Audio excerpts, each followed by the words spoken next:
The dust-laden winds of Tombstone, Arizona territory, carried the distant sound of church bells and celebration into the small ranch on the outskirts of town.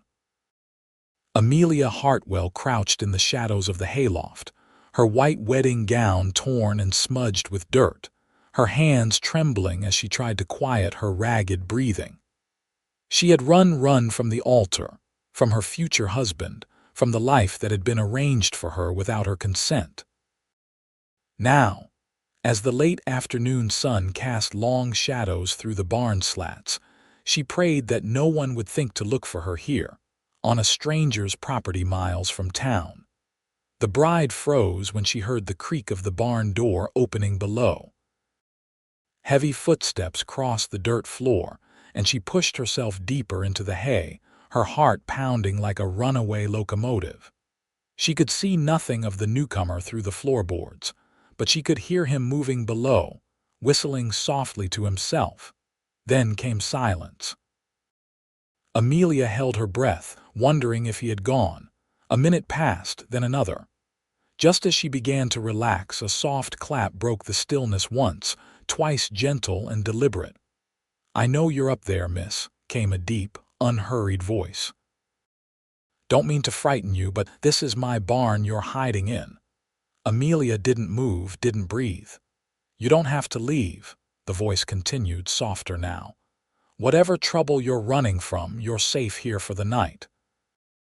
The words hung in the air like the dust motes dancing in the beams of fading sunlight. Amelia clutched at the hay around her, unsure whether to trust this unseen stranger or to remain hidden until she could find an opportunity to escape. "My name's Adam Xavier," the voice offered. "I own this ranch. I'm going to climb up there now, miss, if that's all right with you, just to make sure you're not hurt." The ladder to the hayloft creaked under his weight. Amelia shrank back as a broad-shouldered figure emerged at the edge of the loft. The man wore a dust-covered hat and simple work clothes, not the fancy attire of the townspeople she had fled. His face was weathered but kind, with eyes that crinkled at the corners as he took in her bedraggled appearance. "Well now," he said softly, keeping his distance. "Looks like you've had quite a day, madam." His gaze fell on her torn wedding dress, but he made no comment about it. Instead, he removed his hat and held it against his chest. "Would you care to come down to the house? My housekeeper can fix you something to eat, and you can warm yourself by the fire." Amelia swallowed hard, finding her voice at last. "How did you know I was here?" Adam Xavier's lips curved into a gentle smile. "Horse was acting skittish when I went to feed him. He always knows when there's a stranger around." He gestured toward the ladder. "I promise you, miss, no harm will come to you here, and whatever you're running from, I won't turn you in." The year was 1882, and Amelia Hartwell was 20 years old, the daughter of a merchant who had arranged her marriage to Jasper Sullivan, a man 30 years her senior with a reputation for cruelty that was whispered about by the women in town but ignored by the men who conducted business with him. The match would have secured her father's debts and elevated the family's status, but as she had stood at the altar, listening to Sullivan's cold vows, something had broken inside her. When the minister had turned to retrieve his Bible, she had lifted her skirts and fled, running until her lungs burned and her feet bled in their delicate satin shoes. Now, faced with this cowboy's unexpected kindness, Amelia made her decision. Slowly she rose from her hiding place, hay clinging to her once pristine gown. "I'm Amelia," she said, omitting her surname. I've run away from my wedding. They'll be looking for me." Adam nodded solemnly. "Well, Miss Amelia, you picked a good place to hide. Not many folks come out this far from town." He gestured toward the ladder once more. "After you." As Amelia descended the ladder, each step felt like a decision, a step away from the life she had known, toward something uncertain but somehow less terrifying than the fate she had escaped. When she reached the bottom, Adam kept a respectful distance, opening the barn door and checking outside before motioning for her to follow. "My house isn't much," he said as they walked across the yard toward a modest but well-kept cabin, "but it's warm and Mrs. Finch makes the best stew in the territory." The housekeeper turned out to be a small, sturdy woman with silver hair and sharp eyes that missed nothing. She took one look at Amelia's wedding dress and pursed her lips but asked no questions as she ushered the young woman to a chair by the fire and brought her a cup of hot tea. "You'll be wanting a bath and some clean clothes, I expect," Mrs. Finch said, her tone matter of fact. "I have a dress that might fit you. It was my daughter's before she moved to California." While Amelia bathed in a copper tub behind a screen in the kitchen, she heard Adam and Mrs. Finch speaking in low tones in the next room. She couldn't make out their words, but their voices didn't sound alarmed or hostile. When she emerged, dressed in a simple blue calico dress that was a bit loose but clean and whole, Adam was nowhere to be seen, and Mrs. Finch was setting the table for supper. "He's gone to see to the horses," the housekeeper explained. "Said to tell you you're welcome to stay the night. There's a spare room that my grandson uses when he visits, but he's away with the cattle drive." Amelia sank into a chair, her exhaustion finally catching up with her. "I don't know how to thank you both. I have no money, no possessions." Mrs. Finch waved a hand dismissively.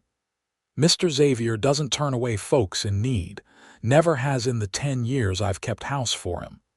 She placed a bowl of fragrant stew in front of Amelia. "Eat now. Troubles keep well enough on a full stomach." When Adam returned, he brought news from town. "Heard from my neighbor Patterson that there's quite the commotion in Tombstone today. Seems a bride ran off from her wedding to old Jasper Sullivan." Amelia's spoon clattered against her bowl. "Are they searching for me?" Adam nodded, taking a seat across from her.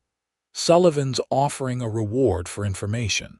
Says his bride must have been kidnapped, as no woman would willingly flee from the honor of becoming Mrs. Jasper Sullivan." His tone made it clear what he thought of such a claim. "I wasn't kidnapped," Amelia said fiercely. "I ran because I couldn't bear the thought of being that man's wife. My father arranged it to pay off his gambling debts. I had no say in the matter." Mrs. Finch clicked her tongue sympathetically. "Shameful, selling a daughter like that." Adam studied Amelia thoughtfully. "They'll be checking the stage lines and the railroad. Do you have family elsewhere you could go to?" Amelia shook her head. "My mother died years ago. My father—" She trailed off, thinking of the rage that would consume Henry Hartwell when he discovered her betrayal. "I have an aunt in San Francisco, but I've no way to reach her." "Well then," Adam said decisively, "you'll stay here until we figure something out. My ranch is far enough from town that Sullivan's men won't think to look here, and even if they did, they'd have no reason to connect you with a runaway bride." The relief that flooded through Amelia was so intense that tears sprang to her eyes. "I don't know how I'll ever repay such kindness." Adam's smile was warm. "No need for that. Just help Mrs. Finch with the cooking and cleaning while you're here. She's been complaining that this place is too much for her old bones." The housekeeper snorted. "My bones are just fine, thank you very much." But she winked at Amelia. "Though I wouldn't turn down a bit of help with the mending." That night, as Amelia lay in the narrow bed in the spare room, listening to the unfamiliar sounds of the ranch at night, she felt a strange sense of peace despite the uncertainty of her situation. For the first time in months, she had made a choice for herself. She had taken control of her own destiny, even if that destiny was now as unpredictable as the Arizona winds. Morning came with the crowing of roosters and the distant lowing of cattle. Amelia rose early, eager to prove her usefulness. She found Mrs. Finch already at work in the kitchen, kneading bread dough with strong, capable hands. "Good morning, child," the older woman greeted her. "Sleep well." "Better than I expected," Amelia admitted. "What can I do to help?" Mrs. Finch gestured toward a basket of eggs. "You can start by scrambling those for breakfast. Mr. Xavier's been up since before dawn, seeing to the livestock. He'll be hungry when he comes in." As Amelia worked alongside the housekeeper, she learned more about the man who had offered her sanctuary. Adam Xavier had come to Arizona Territory 10 years earlier, a young man of 22 with little more than a horse and a dream. He had worked on various ranches, saving his money until he could buy this small spread.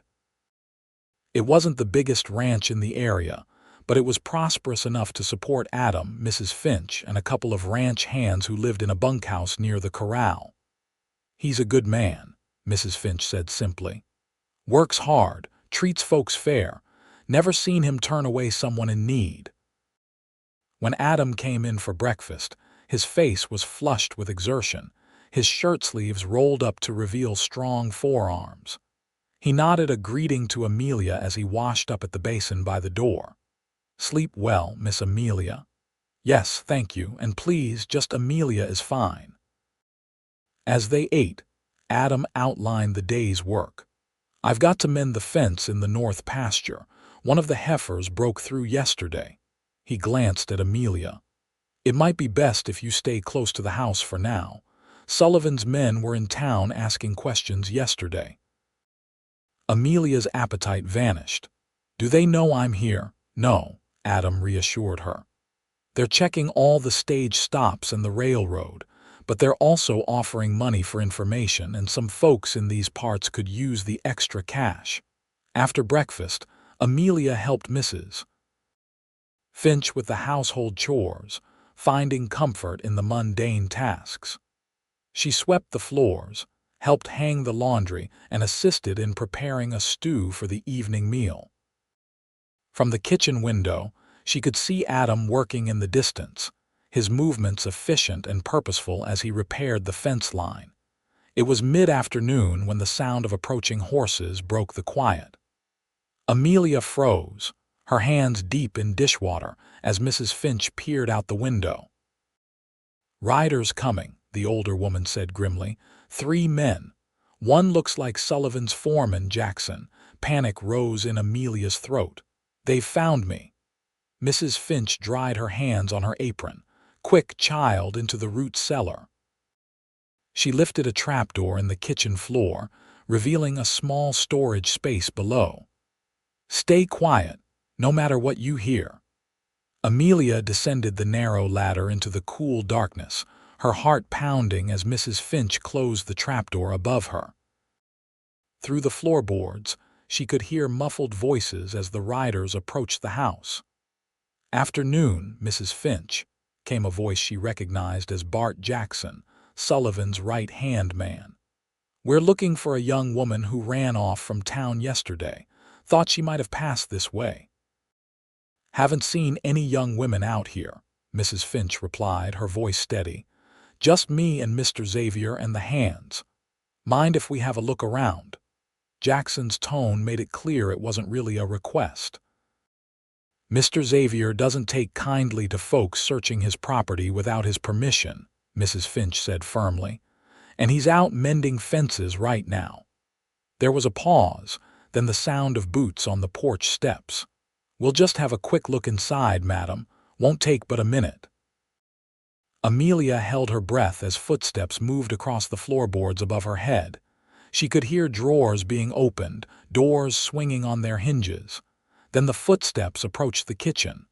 "What's in here?" Jackson asked. "Root cellar," Mrs. Finch answered. "Just potatoes and preserves." "Open it." Amelia's heart nearly stopped. She pressed herself against the earthen wall, searching desperately for somewhere to hide, but the cellar was small and sparsely stocked.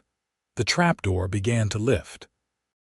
Suddenly, there was a commotion outside, the sound of a horse approaching at a gallop, then a sharp command. "That's far enough, Jackson."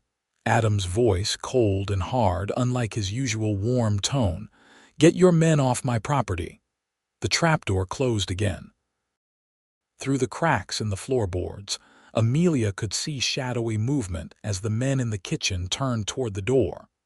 "Just doing our job, Xavier," Jackson said. "Sullivan's offering $500 for information about his bride. And that gives you the right to come onto my land and harass my housekeeper." Adam's voice was closer now. He must have entered the house.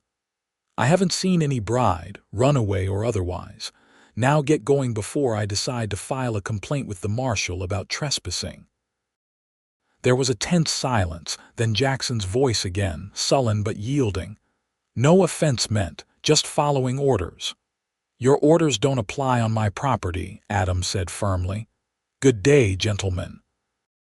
Amelia heard the retreating footsteps, the creak of saddle leather as the men mounted, then the sound of horses moving away.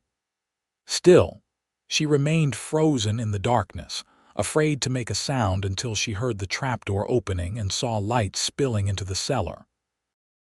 "They're gone," Adam said, extending a hand to help her up. "You're safe." As she emerged from the cellar, Amelia was shaking so hard she could barely stand. Adam steadied her with a hand on her arm, leading her to a chair. "You came back just in time, Mrs. Finch said, pouring a cup of tea with hands that weren't quite steady. "Another minute and they'd have found her." Adam's face was grim. "I saw them riding in, figured they weren't making a social call." He turned to Amelia. "This complicates things. They'll be watching the roads and the railroad even more closely now." Amelia clutched the teacup, trying to calm herself. "What am I going to do? I can't stay here forever, putting you both at risk." "You'll stay until it's safe for you to leave," Adam said firmly. "Sullivan may have money and influence, but even he can't keep up a search forever. Eventually, he'll have to accept that you're gone." But Amelia wasn't so sure. Jasper Sullivan was a man used to getting what he wanted, and he considered her his property now. He wouldn't give up easily. That evening, as they sat around the table eating Mrs. Finch's stew, Adam outlined a plan. "I need to make a trip into town tomorrow for supplies. I'll ask around, see what people are saying about the search." "Is that safe?" Amelia asked, concerned. Adam smiled reassuringly. "I go into town regularly. Nothing suspicious about it, and folks talk to me because I stay out of the local disputes." He hesitated, then added, "I could also send a telegram to your aunt in San Francisco if you'd like. Let her know you're safe." The thought of contacting her only living relative besides her father brought a lump to Amelia's throat. "I'd be grateful, but I don't want to put her in a difficult position. If my father finds out she's helping me." "The telegram won't mention your name," Adam promised. "Just a message saying a friend is in need of shelter and might be coming her way soon." That night, sleep was elusive for Amelia. Each creak of the house settling, each rustle of the wind through the trees outside, made her start with fear. She lay awake, staring at the ceiling, wondering how her life had changed so completely in the space of 2 days. Eventually, she rose and wrapped a shawl around her shoulders, stepping quietly out onto the porch. The night was clear, the sky ablaze with stars in a way she had never seen in town, where the lamps and fires dimmed the celestial display. She leaned against the porch railing, breathing in the cool night air. "Couldn't sleep." Adam's voice came softly from the darkness. Amelia turned to see him sitting in a rocking chair at the far end of the porch, a blanket across his knees. "I'm sorry," she said. "I didn't mean to disturb you." "You didn't." He gestured to the chair beside him. "I often sit out here at night. It's peaceful." Amelia hesitated, then took the offered seat. They sat in companionable silence for a while, listening to the night sounds, the distant howl of a coyote, the soft hooting of an owl. "I've never seen so many stars," Amelia said at last. "In town, the sky never looks like this." Adam nodded. "It's one of the things I love about living out here. Reminds you of your place in the world." "And what is that place?" Amelia asked, surprising herself with the philosophical question. Adam seemed to consider his answer carefully. "Small, I suppose, but not insignificant. Each of us has our own light to shine." He glanced at her. "Even when we think it's been extinguished." The simple wisdom of his words touched something deep within Amelia. "I never thought I'd find myself in this situation, running away from my own wedding, hiding in a stranger's home." "Life rarely follows the path we expect," Adam said.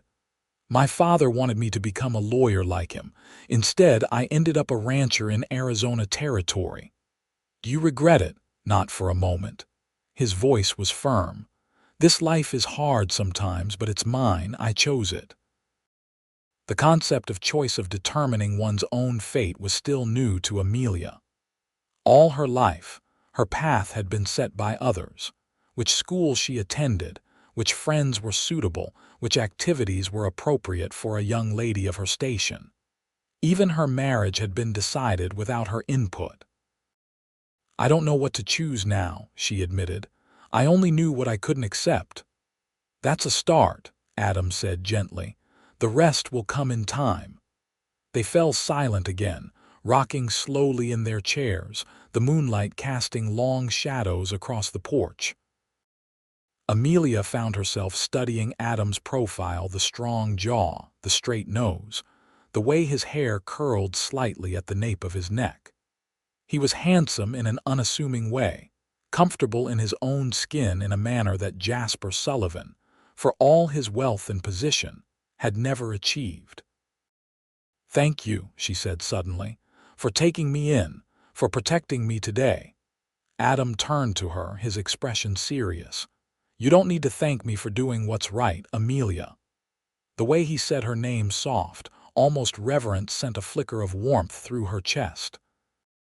The next morning, Adam left for town after breakfast, promising to return by nightfall.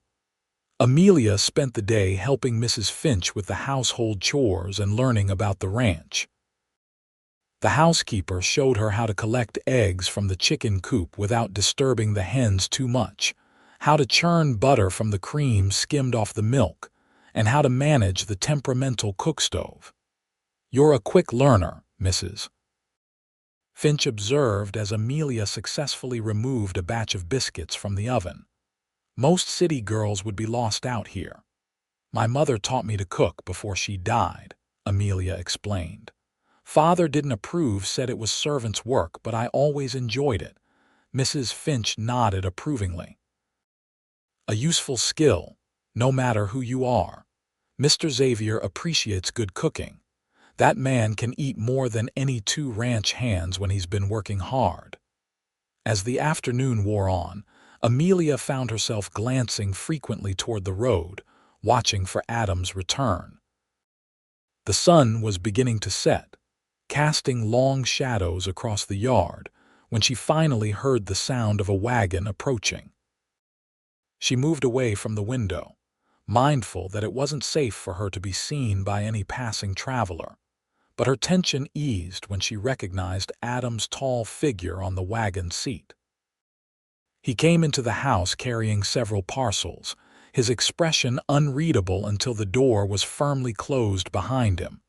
Then he smiled, the warmth of it reaching his eyes.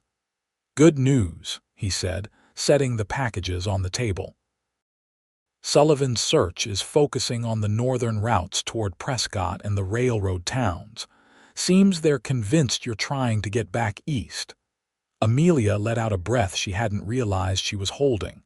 "So they're not looking around here, not with any seriousness." "I sent your telegram too, and I brought you some things." He began unwrapping the packages, revealing fabric, thread, a hairbrush, and a small bottle of rosewater. "Mrs. Finch mentioned you might need some personal items, and I thought, well, I hope these are suitable." Touched by his thoughtfulness, Amelia ran her fingers over the soft calico. "This is too much. I can't accept such generosity." "Consider it an investment," Adam said with a smile. "Mrs. Finch tells me you're handy with a needle." Thought you might be willing to make some new curtains for the front room. The ones there now have seen better days." It was a graceful way to allow her to feel she was earning her keep, and Amelia appreciated the gesture. "I'd be happy to. Thank you." After supper that evening, as Adam sat by the fire mending a bridle and Mrs. Finch knitted in her rocking chair, Amelia began cutting the fabric for the curtains. The domestic scene was so peaceful, so unlike the tense formality of her father's house or the opulent displays of wealth at Sullivan's mansion, that she found herself relaxing in a way she hadn't in years. This was what a home should feel like, she thought. Warm, comfortable, filled with the sounds of people engaged in useful work rather than idle gossip or political maneuvering. She glanced up to find Adam watching her, a thoughtful expression on his face. When their eyes met, he smiled and returned to his work, but something in that brief exchange lingered with Amelia, warming her from within. Days passed, settling into a routine that felt increasingly natural. Amelia rose with the sun, helping Mrs. Finch prepare breakfast before the ranch hands came in from the bunkhouse. She learned to manage the vegetable garden, to recognize which plants needed water and which were suffering from too much attention. In the afternoons, she worked on the curtains or helped with mending shirts and socks, endless tasks in a household of working men. Adam was often busy with ranch work, but he always made time to join them for meals, and in the evenings, he would sometimes read aloud from one of his books while Amelia and Mrs. Finch worked on their sewing. His voice was pleasant, with a rhythm that made even dry historical accounts come alive. Sometimes, when Mrs. Finch had retired for the night, Adam and Amelia would sit on the porch, talking about books they had read, places they had seen, dreams they harbored. "I've always wanted to see the ocean," Amelia confessed one evening, a week into her stay. "Father promised to take us to San Francisco once to visit my aunt, but something always came up. Business that couldn't wait." Adam nodded. "I saw the Pacific once before I came to Arizona. It's something, watching the sun set over water that stretches farther than the eye can see." "Will you go back someday?" He considered the question. "Maybe, but this land has a hold on me now. The desert, the mountains, the sky that goes on forever. It gets into your blood." Amelia understood what he meant. Despite the circumstances of her arrival, she had come to appreciate the stark beauty of the landscape around the ranch, the way the setting sun turned the distant mountains to gold, how the desert bloomed after the rare rains, revealing colors hidden beneath its seemingly barren surface. Or perhaps it wasn't just the land that was working its way into her heart. 2 weeks after Amelia's arrival at the ranch, Adam announced at breakfast that he needed to ride to a neighboring spread to help with a cattle roundup. "I'll be gone overnight," he explained, pouring coffee into his cup. "Ted Roberts broke his arm last week and they're short-handed. I owe him a favor." Amelia felt a surprising pang of disappointment at the news. "We'll manage here," she said, trying to sound matter-of-fact. "Won't we, Mrs. Finch?" The housekeeper nodded. "Been managing this place long before you came along, Mr. Xavier. We'll be just fine." Adam's expression was serious as he turned to Amelia. "I don't like leaving you with Sullivan's men still looking, but the ranch is isolated and the hands will be here. Just stay close to the house, like always." After he left, the day stretched long before Amelia. She threw herself into her chores with unusual energy, scrubbing floors that were already clean, polishing windows until they gleamed.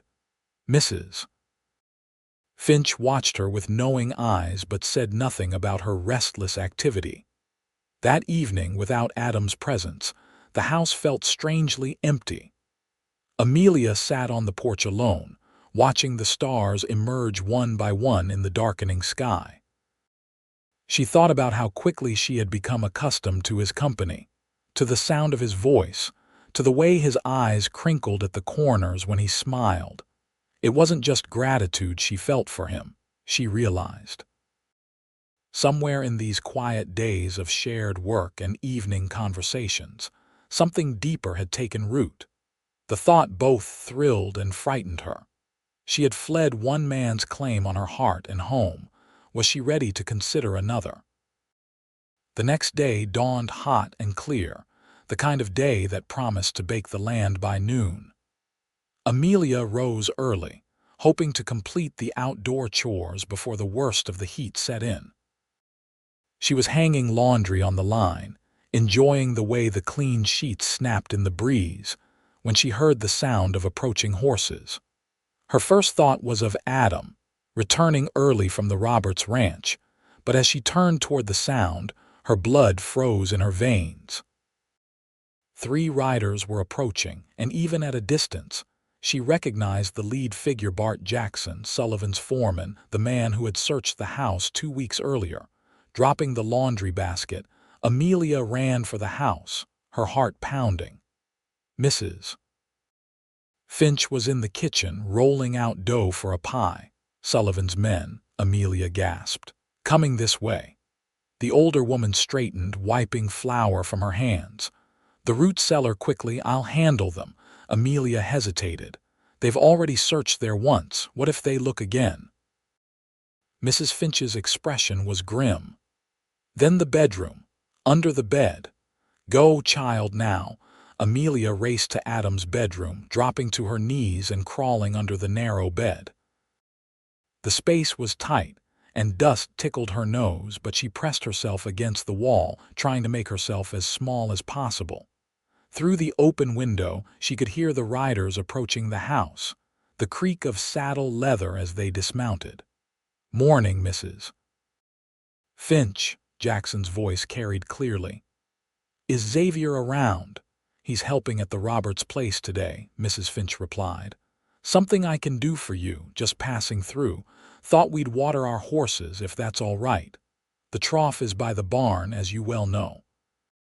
There was a pause, then Jackson's voice again, lower but still audible. Check the barn and the outbuildings. I'll take the house. Panic surged through Amelia. She heard boots on the porch steps, then the front door opening. Mrs. Finch's voice raised in protest. Now see here, Mr. Jackson. I told you before that Mr. Xavier doesn't take kindly to folks searching his property. And I told you we're just doing our job, madam. Sullivan's convinced his bride is still in the area. Says she took some family heirlooms when she ran. That's a lie, Amelia thought fiercely. She had taken nothing but the clothes on her back, not even a wedding ring, as Sullivan had been holding it when she fled. Footsteps moved through the house, coming closer to the bedroom. Amelia pressed her hand over her mouth to stifle her breathing, tears of fear stinging her eyes. The door opened, and boots appeared in her line of sight, dusty, well-worn boots that stopped just inside the room. For a long, terrible moment, Jackson stood there silent. Amelia could see him turning slowly, surveying the room. Then he moved toward the bed. A shout from outside broke the tension. Riders coming. Looks like Xavier. The boots turned abruptly and strode from the room. Amelia heard the front door slam, then the sound of men mounting horses in a hurry. Through the window, she could make out the pounding of hooves as the men rode away, taking a different route than the approaching riders. She remained frozen in her hiding place, afraid to move until she heard familiar voices in the yard, Adam, and one of the ranch hands.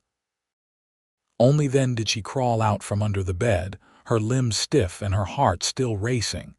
Mrs. Finch was at the door, speaking urgently to Adam. They were searching the place, said Sullivan's, claiming she stole family heirlooms. Adam's face was thunderous as he strode into the house. Amelia. He called, his voice tense with concern. I'm here, she said, emerging from the bedroom, dust clinging to her skirt. I'm all right. They didn't find me. The relief that washed over Adam's face was palpable. In 3 strides, he crossed the room and pulled Amelia into his arms, holding her tightly against his chest. Startled by the sudden embrace, she stood rigid for a moment before melting into his warmth, her own arms coming up to circle his waist. "I shouldn't have left," he murmured into her hair. "When I saw their horses heading this way as I was coming back." Amelia pulled back slightly to look up at him. "How did you know to come back early, finish the work faster than expected, rode through the night?" His hands moved to her shoulders, gripping them gently as he searched her face. "Are you sure you're all right?" She nodded, suddenly aware of how close they were standing, of Mrs. Finch watching them with a knowing expression. Adam seemed to realize it too and stepped back, his hands falling to his sides. "Sullivan's getting desperate," he said, his voice returning to its usual measured tone. "Making up stories about theft to justify the search. It's only a matter of time before he sends men here again." Amelia's momentary sense of security evaporated. "What am I going to do?" "I can't keep putting you and Mrs. Finch in danger." Adam's expression was resolute. "I have a plan, but I need to know if you trust me, Amelia." The question seemed to encompass more than just the immediate situation, and Amelia found herself responding to the deeper meaning. "Yes," she said simply. "I trust you." That evening, after the ranch hands had returned to the bunkhouse and Mrs. Finch had retired for the night, Adam laid out his plan. They sat at the kitchen table, a lamp burning low between them, their voices hushed despite the emptiness of the house. "My friend James Carter runs a freight company out of Tucson," Adam explained. "He's making a run to California next week. If you were concealed among his cargo, he could get you safely to San Francisco." Amelia's breath caught. "To my aunt's house." Adam nodded. "I received a reply to my telegram today. Your aunt says her door is open to you, no questions asked." Hope and apprehension warred within Amelia. But the journey, it would be dangerous, wouldn't it? Not as dangerous as staying here, with Sullivan's men searching every ranch and homestead in the territory. Adam's hand covered hers on the table. "James is trustworthy, and the freight wagons are well guarded. You'd have to travel rough for a while, but you'd be safe." Amelia turned her hand beneath his, their fingers intertwining. "And then what? Hide at my aunt's forever? I have no money, no prospects. Your aunt mentioned in her reply that she runs a bookshop, said she could use help with it." His thumb traced small circles on the back of her hand, the gentle touch at odds with the seriousness of their conversation. "You could start a new life there, Amelia, away from Sullivan, away from your father's control." "Away from you," Amelia thought, and was surprised by the pang of sadness that accompanied the thought. In the few short weeks she had been at the ranch, Adam Xavier had become important to her in ways she hadn't anticipated. His quiet strength, his unwavering integrity, his gentle humor all had worked their way into her heart.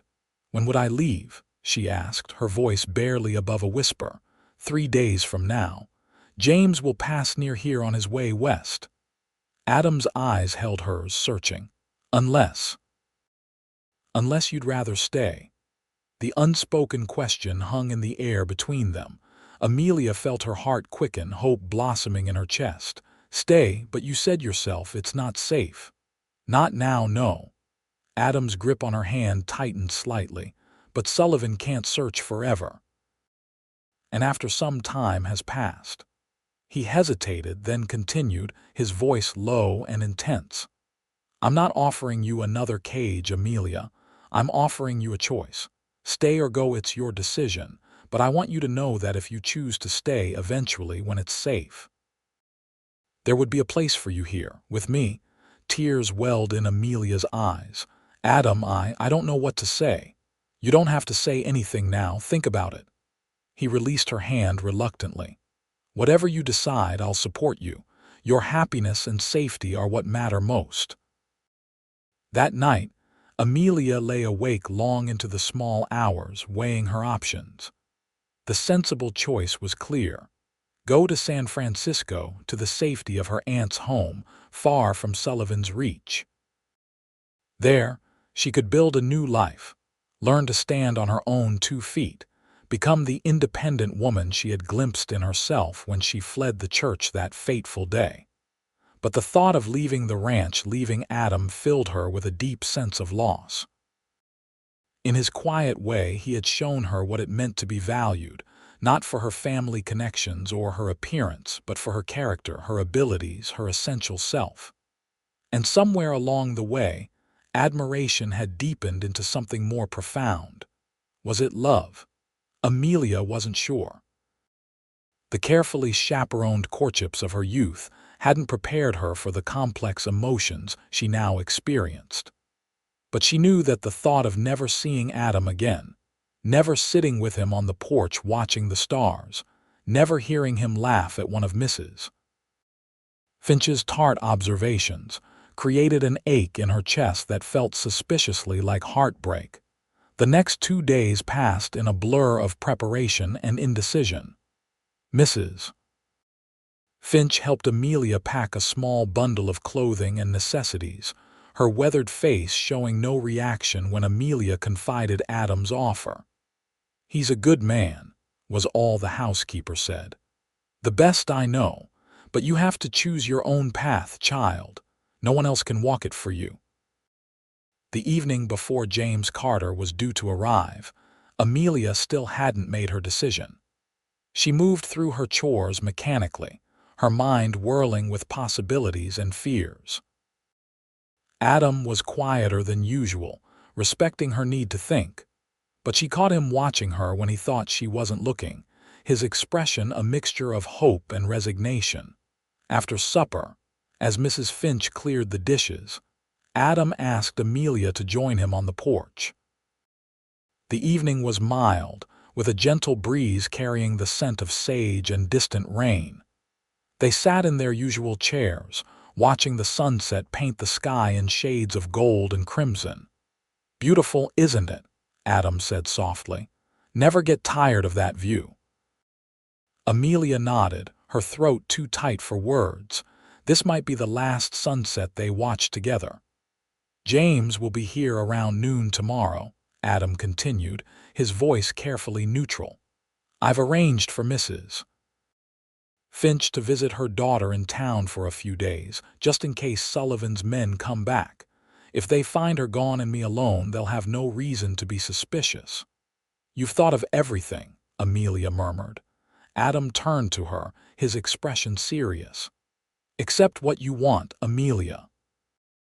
That's the one thing I can't decide for you." The sincerity in his eyes broke something loose inside her. "I'm afraid," she admitted. "Afraid of making the wrong choice.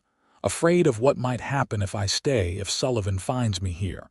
Afraid of what might happen if I go, if I never see you again." Adam reached across the space between their chairs, taking her hand in his. "I understand fear.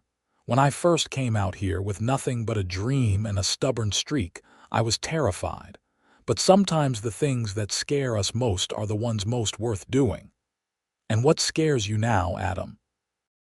His thumb traced the curve of her wrist, sending shivers up her arm.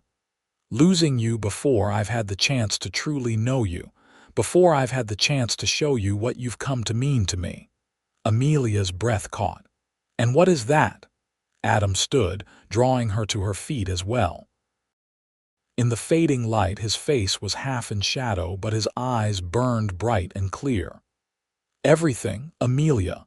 You've become everything to me." He stepped closer, one hand rising to cup her cheek. "I know it's fast. I know you came here running from one man's claim on you, and the last thing you need is another. But what I feel for you isn't about possession or control. It's about partnership, respect, building something together." Tears blurred Amelia's vision. No one had ever spoken to her like this, as an equal, as someone whose choices and feelings mattered. "Adam, you don't have to answer now," he said gently. Just know that whatever you decide tomorrow, my feelings won't change. If you go to San Francisco, I'll understand. And if someday you feel safe enough to return." His voice trailed off, the possibility too precious to fully articulate. Amelia raised her hand to cover his where it rested against her cheek. "And if I stay?" Adam's smile was like the sunrise after a long night. "Then we take each day as it comes. We get to know each other properly in safety and freedom, and when the time is right, if your feelings match mine." He leaned forward, his forehead touching hers. "Well, I believe Mrs. Finch mentioned she's always wanted to bake a wedding cake." Amelia laughed softly, her heart full to bursting. "A different kind of wedding than the one I ran from." "A wedding of choice, not coercion," Adam agreed. Then, his voice dropping to a whisper, "May I kiss you, Amelia?" In answer, she lifted her face to his. Their lips met in a kiss as gentle as a promise, as warm as the Arizona sun. When they parted, Amelia knew her decision was made. "I'll stay," she whispered against his mouth. "Not hiding, not running, just staying." Adam's arms tightened around her, holding her close as if he feared she might vanish. "Are you sure?" "Sullivan can't search forever," Amelia finished for him. "And I won't let fear dictate my life anymore, not when staying means the chance to build something real, something lasting." They stood together as twilight deepened into night, the first stars appearing overhead. Tomorrow would bring new challenges, new dangers perhaps, but also new possibilities. For the first time since she had fled her wedding, Amelia felt not just safe but hopeful, not just free from something, but free to choose something better. The following day, James Carter arrived as promised, his wagon loaded with supplies bound for California. Adam explained the change in plans, introducing Amelia not as a runaway bride but as a friend who had been staying at the ranch while recovering from an illness. "Pleased to meet you, Miss Amelia," Carter said, tipping his hat. "Though I confess I'm a mite surprised." Adam here made it sound like you were eager to reach San Francisco. "Plans change," Amelia replied with a smile. "I've found reasons to stay in Arizona territory." Carter's knowing glance between her and Adam suggested he understood perfectly well what those reasons might be. "Well then, I'll be sure to deliver your letter to your aunt, explaining the situation." After Carter departed, promising to spread word in Tucson that Sullivan's bride had been spotted boarding a ship in San Diego, a false trail to throw off the search, Adam and Amelia settled into a new rhythm at the ranch. To maintain appearances, Amelia stayed in the spare room, but their evenings were spent together, talking, reading, planning for a future that now seemed possible.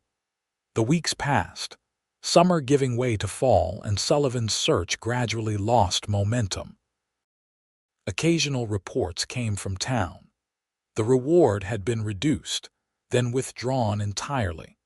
Sullivan had been seen in the company of a young widow from Prescott.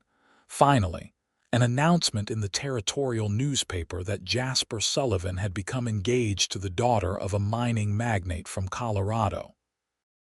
"He's moved on," Adam said, showing Amelia the newspaper notice. "Found another bride to replace the one who got away." Amelia felt a moment of pity for the unknown young woman, but it was overshadowed by the relief of knowing that she was truly free.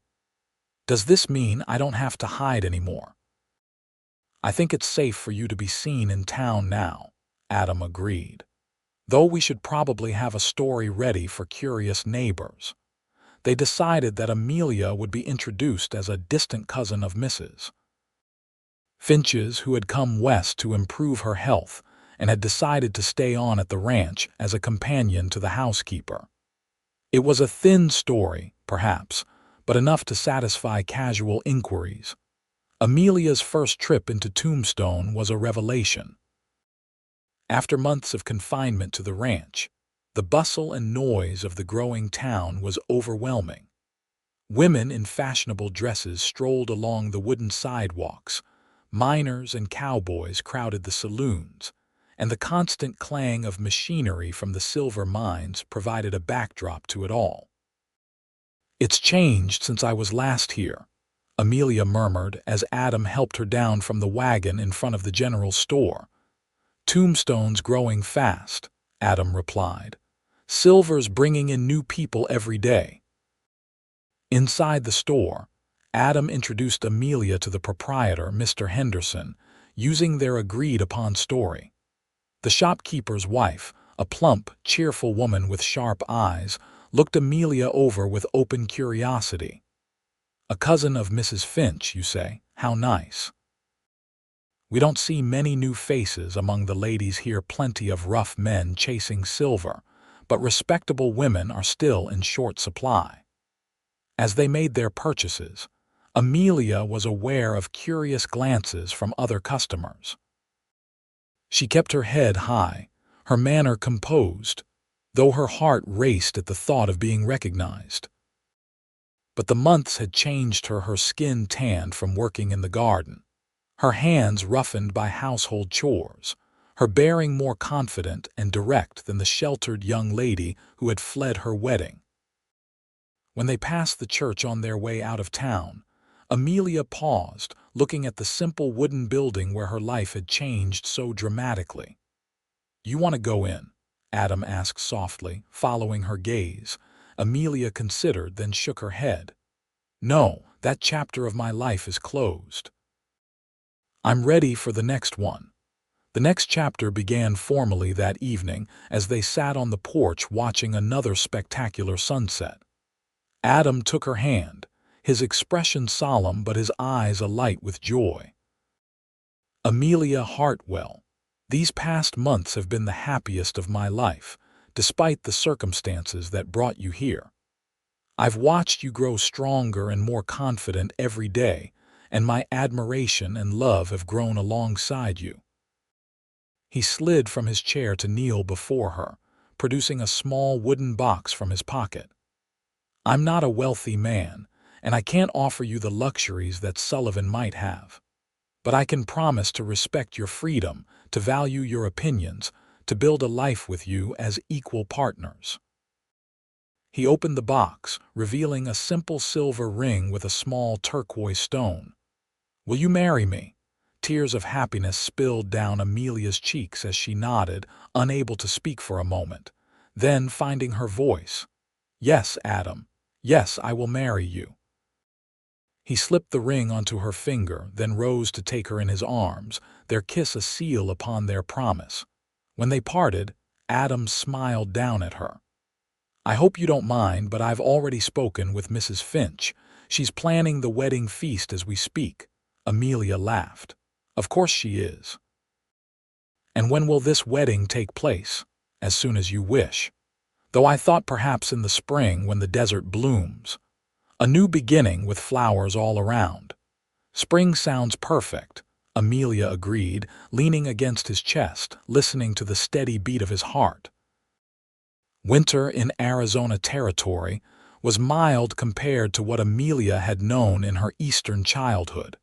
But the nights grew cold, and the ranch work changed with the season.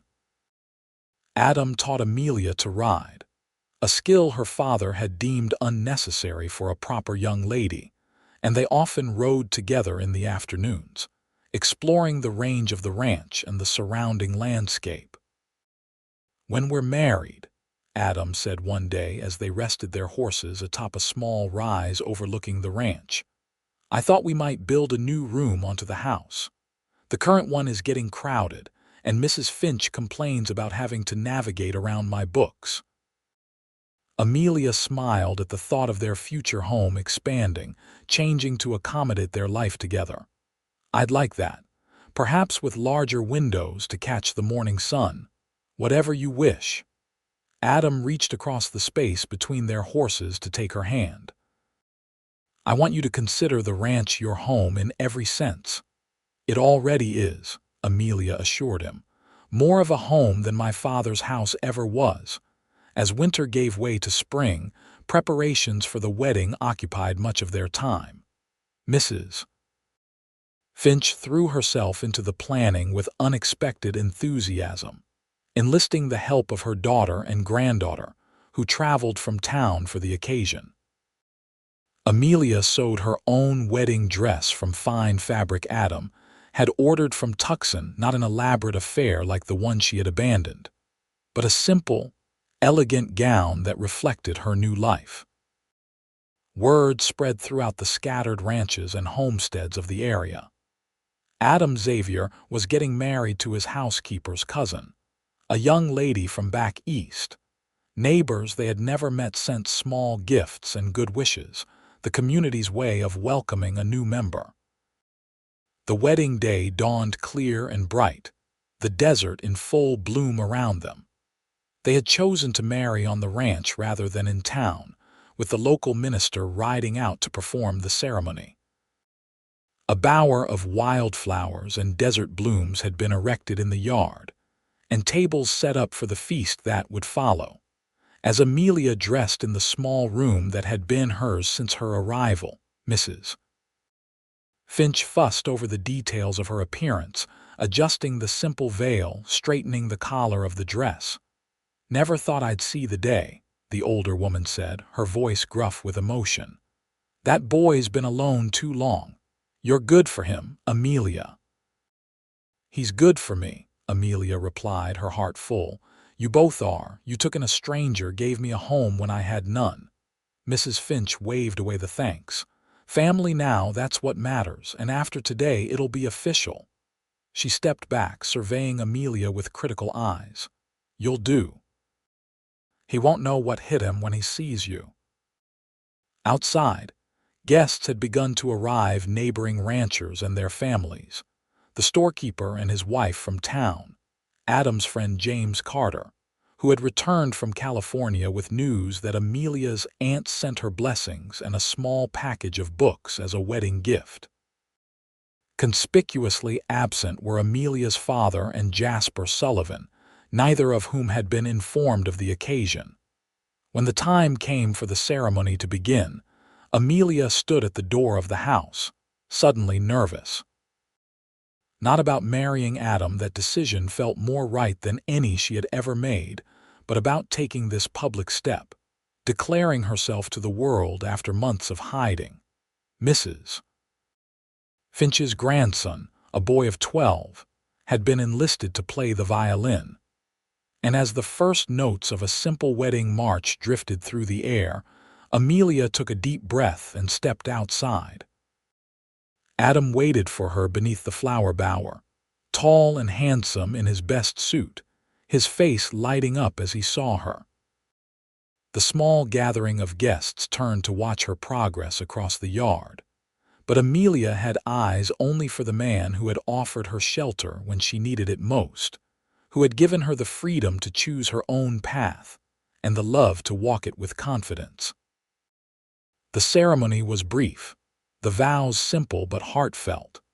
When the minister pronounced them husband and wife, Adam kissed Amelia with a tenderness that brought tears to her eyes. The gathered friends and neighbors applauded, and Mrs. Finch could be seen dabbing at her eyes with the corner of her apron. The celebration that followed lasted well into the evening, with food and music and dancing in the yard. As twilight fell, lanterns were lit, casting a warm glow over the festivities. Amelia found herself overwhelmed by the genuine welcome she received from these people who had been strangers only hours before. "Are you happy?" Adam asked as they took a moment alone, watching the dancers from the porch. Amelia turned to him, her heart so full it seemed impossible to contain all she felt. "More than I ever thought possible. When I ran from that church in Tombstone, I thought I was running away from something. I never imagined I was running toward something so much better." Adam drew her into his arms, his lips finding hers in a kiss that promised a lifetime of such moments. "Welcome home, Mrs. Xavier," he murmured against her mouth. "For good this time." And as the stars emerged in the desert sky above them, Amelia knew she had found her true place in the world, not as a possession to be traded or a prize to be won, but as a partner, a lover, a woman who had dared to choose her own destiny. Years later, when the Xavier Ranch had prospered and expanded, when their children played in the yard where they had exchanged their vows, Amelia would sometimes think back to that desperate flight from the church, to the fear and uncertainty that had driven her to hide in a stranger's hayloft. What had seemed like the end of everything had proven to be only the beginning. She would remember the soft clap in the darkness, the gentle voice saying, "You don't have to leave." And she would smile, grateful beyond words for the courage to stay.